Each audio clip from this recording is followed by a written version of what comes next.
অপু বিশ্বাস চলচ্চিত্র জগতের অন্যতম সফল এবং জনপ্রিয় অভিনেত্রী। এক অনুষ্ঠানে তিনি বলেন, কিছু নারীও অবহেলিত হয় পুরুষের কাছেই। জীবন ভীষণ ছোট, কিন্তু কাজ করতে হবে প্রচুর, সে কাজের মধ্য দিয়ে বেঁচে থাকতে হবে পৃথিবীর মানুষের কাছে।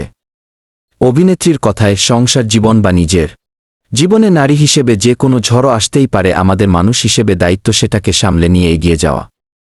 এর উদ্দেশ্য হচ্ছে আমাদের থেকে অপর প্রান্তে কেউ যেন কিছু শিখতে পারে। আমাদের সকলের লক্ষ্য সেটাই হওয়া উচিত। মা হওয়ার অনুভূতি প্রকাশ করা যায় না, উল্লেখ করে অপু বলেন, সত্যি বলতে গেলে মেয়েরা কতটুকু সংগ্রাম করে জীবনে মা হয়, এটা যারা মা হয়েছেন শুধু তারা উপলব্ধি করতে পারে। এই অনুভূতি এমন একটা অনুভূতি, এটা আসলে প্রকাশ মতো না। যেমন আমি যখন প্রথম মা হয়েছি, আমি বিশ্বাস করতে পারছিলাম না আমার সন্তান যে আমার শরীরের একটা অংশ। এটা যে কি দারুণ একটা অনুভূতি।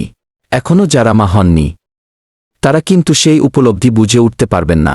অপু বিশ্বাসের ভাষ্য, আমি বাবাদেরকেও ছোট করব না, কারণ প্রত্যেকটা নারী সামনে এগিয়ে যায় প্রত্যেক পুরুষের জন্য। আমি আজকের যে অপু বিশ্বাস, অবশ্যই সেখানে একজন পুরুষের সান্নিধ্য, ভালোবাসা, দোয়া আছে। প্রসঙ্গত, অপু বিশ্বাস কোটি টাকার কাবিন দিয়ে 2006 সালের পরিচিত পান। এর আগে কাল সকালে সিনেমায় পার্শ্বচরিত্র দিয়ে ক্যারিয়ার শুরু হয় তার। সিনেমাটি পরিচালনা করেন আমজাদ হোসেন। এরপর শাকিব খানের সঙ্গে জুটি বেঁধে নিয়মিত হন অপু বিশ্বাস। অনেকদিন পর এমন নিয়মিত জুটি পায় বাংলা সিনেমা।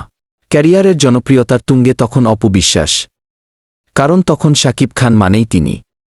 সমালোচকদের মতে সালমান শাহ ও শাবনূরের পর একটা সফল কোনো জুটি আসেনি। 2017 পর্যন্ত শাকিব খানের সঙ্গে জুটি বেঁধে 7 চলচ্চিত্র মুক্তি পায় অপু বিশ্বাসের।